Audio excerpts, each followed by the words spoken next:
Pues continuamos con esta interesante plática con el contador Renato Palemón Vázquez Chagoya. Vamos a concluir con esta parte de la entrevista. Habrá posteriores oportunidades de seguir charlando con un hombre tan culto y tan informado acerca de lo que es la información histórica, no solamente de Minatitlán, sino de buena parte del país. Y yo quiero referirme en ese sentido, contador, a la relación prehispánica que ha existido siempre en lo que actualmente conocemos como el Istmo de Tehuantepec, que abarca lo que hoy llamamos el estado de Oaxaca, el estado de Veracruz, pero que antes de la llegada de los españoles no tenía esa división política, no tenía esa división geográfica, otra vez desde el punto de vista de la institución del estado.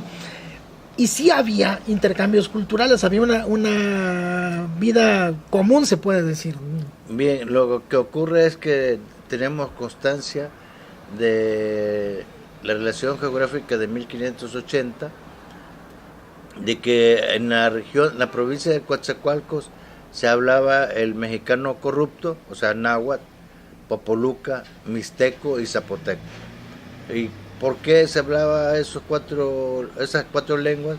Porque había a través del río Coatzacoalcos una relación constante o un intercambio constante, ya sea de productos, de familia, de festejos. Es una, ¿cómo le llamarían ahorita? Una actividad global. Cuando todo el mundo se relaciona, no importa la distancia, pero van intercambiando productos y van complementando sus fortalezas sociales y familiares, ¿no? Había relaciones comerciales, pues. Debe haber, sí. Había relaciones sociales, como usted está mencionando, ¿no? Sí. No necesariamente había guerra entre estos grupos, ¿no? Sí, los había definitivamente, porque por decirte algo, en uno de los desembocaduras del río San Antonio, los españoles mencionan que el río tenía un nombre relativo a que se lavaban tripas, o sea, intestinos, pero no sabemos si eran humanas o de animales, pero debe creerse que era por sacrificios humanos, por las guerras, que no eran para vanagloriar, sino para tomar prisioneros y sacrificarlos a alguna deidad. Ahora, otro detalle muy importante es el papel que ha jugado en esta ya más reciente unión de estos pueblos y en lo que ha sido un sueño. Por cierto, desde la época de la Nueva España existe esta idea de unificar a los puertos de Coatzacoalcos y Salina Cruz, aprovechando el istmo, ¿no? Me refiero a dos vías de comunicación, una que es el propio río Coatzacoalcos, que nace en la parte alta de Oaxaca y desemboca aquí en lo que actualmente conocemos como Veracruz. Pero por otra parte está el camino, la vía terrestre, que en la época de Porfirio Díaz logra unificarse a través del tren, finalmente. De ferrocarril. ¿No?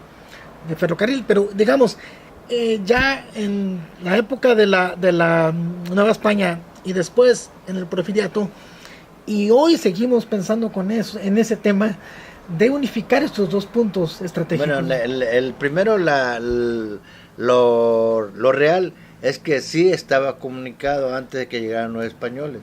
Segundo, cuando llega Cortés, él propone el intercambio comercial a través del Istmo de Tehuantepec.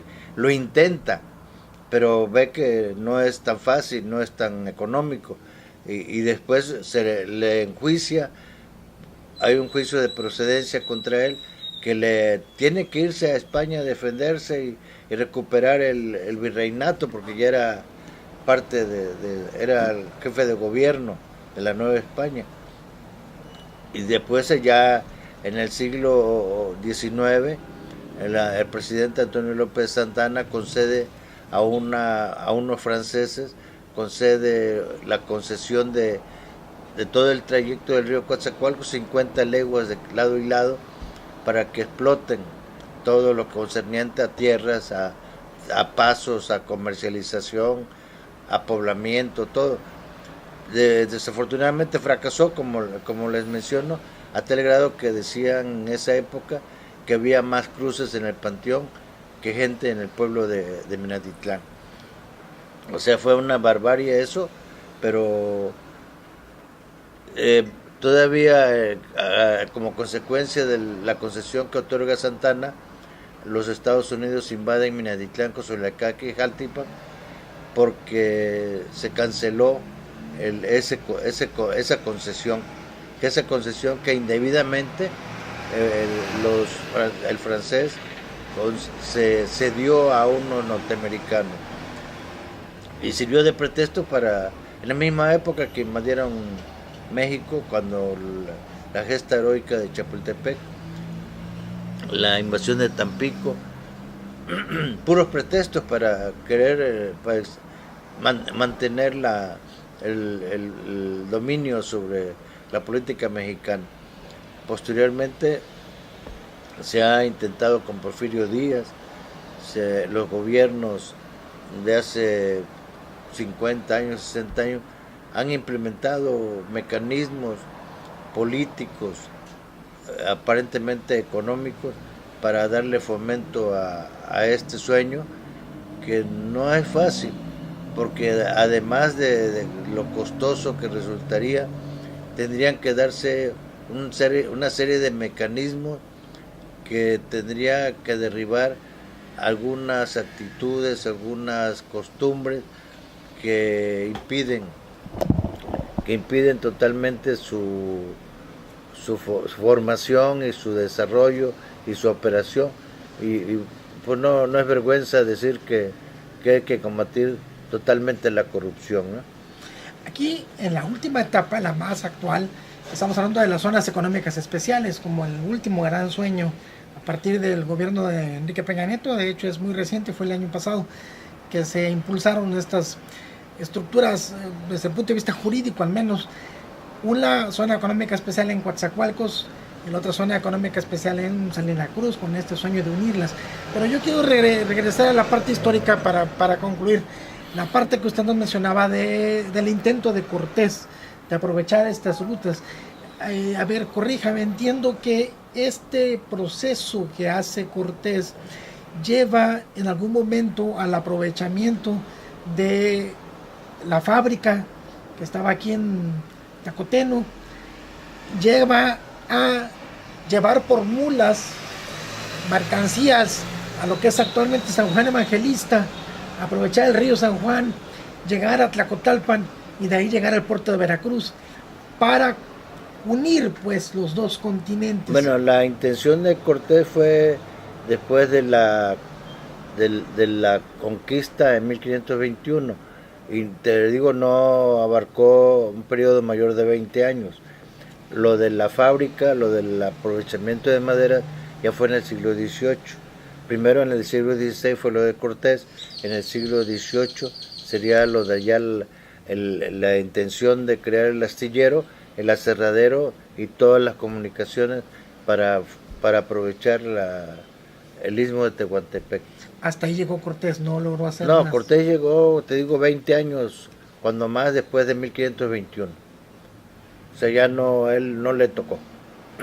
Pero sí intenta unir. Sí, intenta, él es un sueño que él acaricia, que los demás virreyes ya no lo vieron con simpatía, porque ya sigue siendo la mentalidad del ser humano de que lo que no propongo yo no tiene validez, que si aquel lo quería hacer, pues yo no tengo intención de hacerlo. Es lo mismo que ocurre ahorita con los gobernantes, ¿no? Que se desperdician recursos, se pierden oportunidades, porque lo hizo otro. Entonces habría que cambiar también parte de nuestra mentalidad, de que tenemos que continuar con los proyectos y hacerlos viables, que todo funcione, que no se pierdan esfuerzos, que no se pierdan recursos, ni oportunidades. Contador, agradecemos mucho por esta plática, esta primera entrevista sobre la historia de Minatitlán sin flechas ni flechadores, que nos da pie a una serie de temas, de historias más específicos acerca de el devenir, la historia del sur de Veracruz, del sureste de la República Mexicana, lo que actualmente es la República Mexicana, y que podríamos profundizar, ampliar sobre otras temáticas como el surgimiento aquí de la cultura madre mesoamericana, que son los olmecas, que tuvieron su presencia aquí en San Lorenzo Tenochtitlan como ciudad principal, pero también entre Zapotes, allá por Santiago Tuxtla, y en La Venta, aquí en Tabasco, donde tuvo un papel muy importante el poeta Carlos Pellicer. Y había que agregar una situación, José Luis. La cultura olmeca es una de las 7 culturas madres o cunas culturales de la humanidad. No es cualquier cosa, es una de las civilizaciones cuna en el mundo. No es una etnia, una raza o un poblado. Es importantísimo lo que sucedió en la zona sur, en la parte del sotavento veracruzano sobre todo, que hay ese recurso humano que todavía estamos conociendo con retazos poco a poco según avanzan las investigaciones. Y estamos hablando de miles de años. 4000 años por lo menos. Estamos hablando de una historia que nace antes de Cristo. Entonces, como bien dice el contador Chagoya, no estamos hablando de una cultura que se deriva de otra cultura, sino de una cultura nativa, propia, pues. Una de las 7 culturas consideradas culturas madres de la humanidad, ni más ni menos. Pero bueno, por lo pronto dejamos esta entrevista hasta aquí y habrá oportunidad de continuar con esta muy generosa plática de parte del contador Renato Palemón Vázquez Chagoya, que nos ha obsequiado tanta sabiduría. Ya continuaremos más adelante. Le agradecemos mucho, contador. Gracias, José Luis. Gracias, Enlace Veracruz 212. Cuando gusten. Muy amable.